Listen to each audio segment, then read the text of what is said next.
Hello everyone. You might have learned from your professor at college or university that how a language is born and how language dies. Today we will have a unique but relevant concept that is related to dead languages. But first you should know what is a dead language. A language that is not spoken by anyone at all, or there is no native speaker of a language, or no baby is born to speak that language. So that language is considered a dead language. For example, we have a language Latin, that's a dead language. We have Greek language, that's a dead language. We have Sanskrit, that's a dead language, right? But today we will explore some unique ideas with these dead languages. So the topic of today's discussion is the dead languages that still haunt us today. So these languages, Latin language, ancient Greek language, and Sanskrit language, these languages are dead. They died. But still, these languages haunt us today. We speak them somehow in courtroom and academia, universities, and even sometimes in general conversation. Now you might ask question, wait, how is it possible? When a language is dead or when a language dies, there are no speakers, native speaker, but still that language is spoken. How? So we will explore this concept in today's lecture. Let's explore it. Now, what if I told you that you speak to ghosts every single day? What's a ghost? Ghost is the spirit of a dead person. It means that a language might be 100 years ago, 1,000 years ago, died, but still you can echo that language. You use that language in your words, or you can see hiddenly you see that the spirit of those languages in today's languages, right? Now, how is it possible? So let's explore it. Now, not the kind that rattle chains, but the kind that linger in your words, thoughts, your culture. So these dead languages are hidden where? In our words, in our thoughts, and in our culture. So, for example, we have dead languages, Latin language, ancient Greek language, and Sanskrit languages. These languages are considered dead languages. They are labeled dead languages, but here is the twist. What is the twist? These languages are dead, but still haunt us today. They are more alive than you think. You might think they did, but they are more alive. How? Hiding in your vocabulary and echo in your laws, fine, and pulsing through your poetry. So we use vocabulary from these languages in poetry, and they exist in our vocabulary, in our thoughts, and in our laws, in courtroom. So today we are going to listen to these dead languages and discover how they still haunt us, guide us, and shape the way we think today. Let's explore more. Now, what makes a language dead? As I told, that when there are no speakers of that language, or babies are not born to speak that language, so that language is considered a dead language. So a dead language doesn't mean a language nobody cares about, right? Might be there are no native speakers. People are not born with that language. But it doesn't mean that nobody cares about that language. Still, we care about that language. I mean, dead languages. So it means that a language no longer has native speakers, no babies born into it, no daily conversation in it. So these languages are considered dead languages.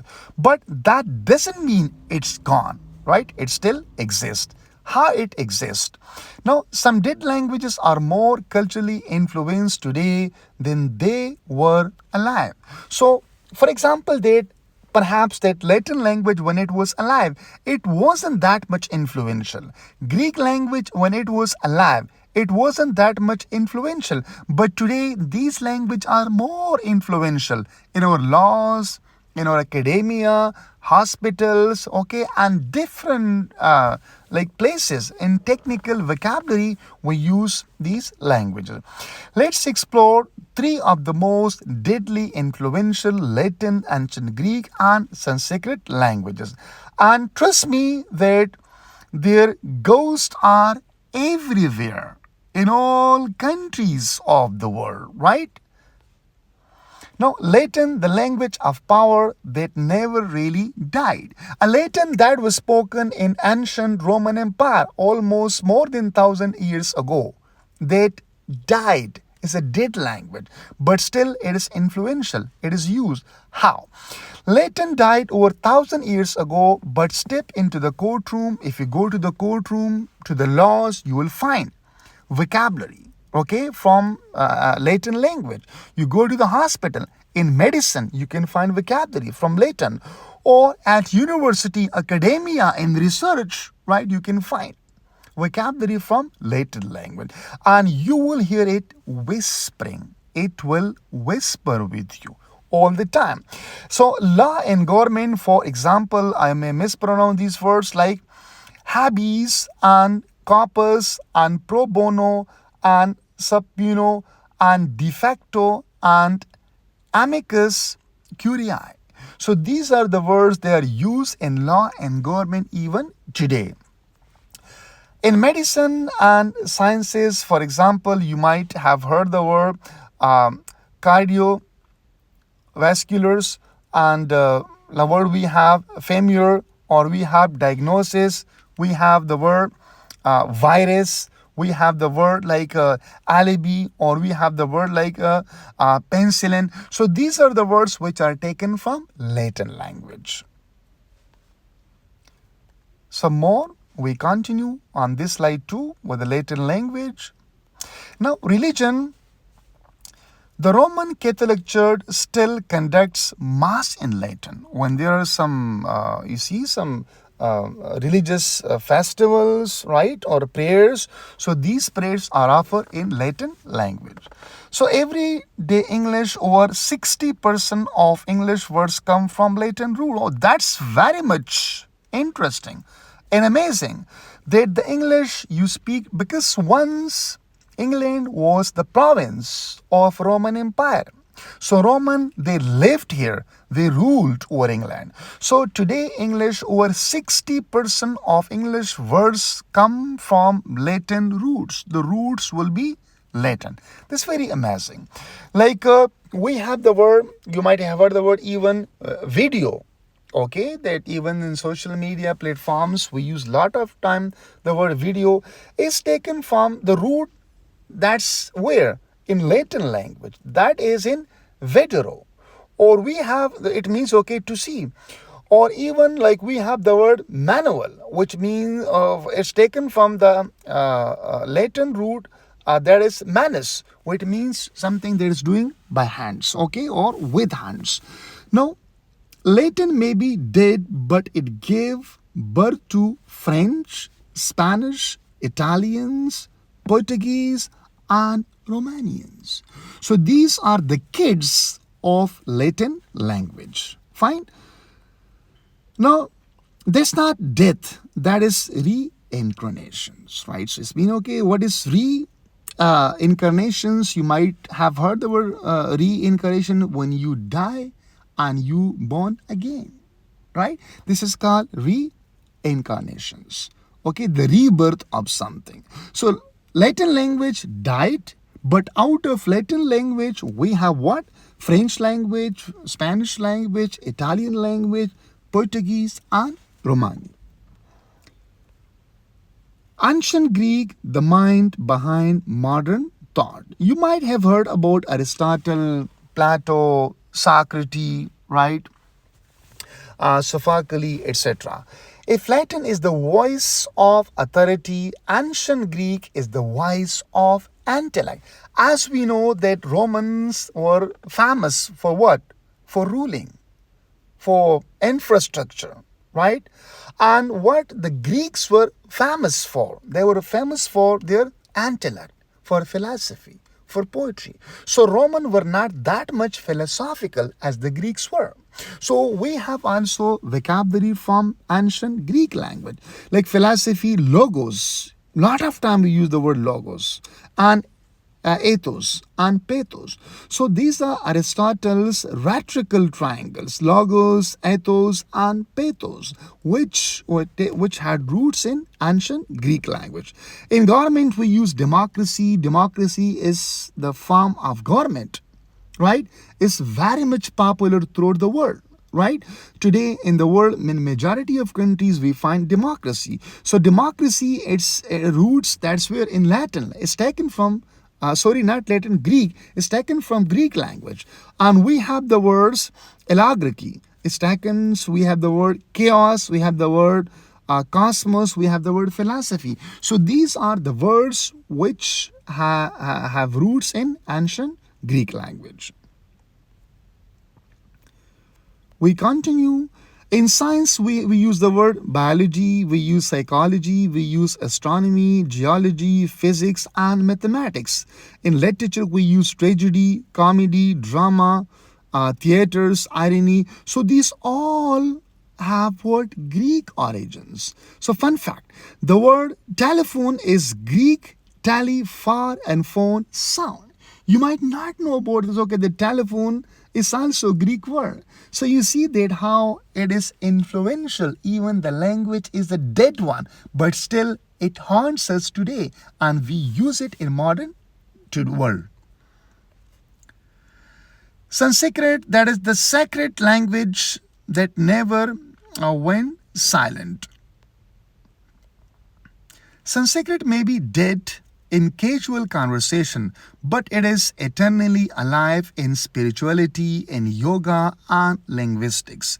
In religions, you might have heard the words Vedas, you might have heard the word Upanishads, you might have heard the words Mahabharata,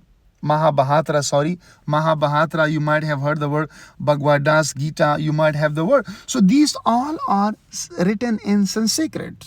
Similarly, that modern influence yoga terms like asana and pranayama and namaste and karma, dharma, all are Sanskrit words. Now, in linguistic legacy, Sanskrit shares roots with Latin and Greek, so all are Indo-European languages. So these all are Indo-European. The family is Indo-European languages. So the word like mother, this Latin, we use the word like matter, and in Greek we say mater, and Sanskrit we say mater. So that's not coincidence, that is linguistics ancestry. Now, why these dead languages still matter today? This is a question. So they may not have native speaker, but they preserve ancient wisdoms, structures our thinking, enrich our vocabulary, shape our cultures, law, medicine, and faith. And these languages are cognitives, fossils, and every time you use them, you carry history in your mouth. So every criteria, every diagnosis, every drama, every karma, it's a linguistic time machine. You go back to the time. Now, dead or dormants, can they be revived? Not all dead languages stay dead. Hebrew was once nearly dead, now a national language, right? And Latin is taught in school, used in mottos, and still spoken in Vatican's circles. Now, Sanskrit is being revived in some Indian schools and villages, and Greek lives on its all modern form, still the national language of Greece. And the line between dead and dormant isn't always clear. Some dead languages are more alive in influence than modern ones. In conclusions, goes in our grammars. Latin, Greek, Sanskrit, they are not just dead, they are immortals. No, they built empires, spark revolution of thoughts, and now they hide in your words, waiting to be heard. No, they are not ghosts to fear. They are ghosts to honor. You are not going to afraid, or they are not going to scare you, but they are going to honor you. So because when you speak written, you speak, write, or think in their words, you are part of something ancient, brilliant, and beautifully alive. So call to actions. Which dead languages do you find most fascinating and why? Do you use words like karma at wait? Do you use words like karma, etc., or ego without knowing their ancient roots? And drop your thoughts in the comment. And if you love discovering secret life of words, hit like, subscribes, and ring the bell button, because the past is always speaking. You just have to listen. Thank you so much.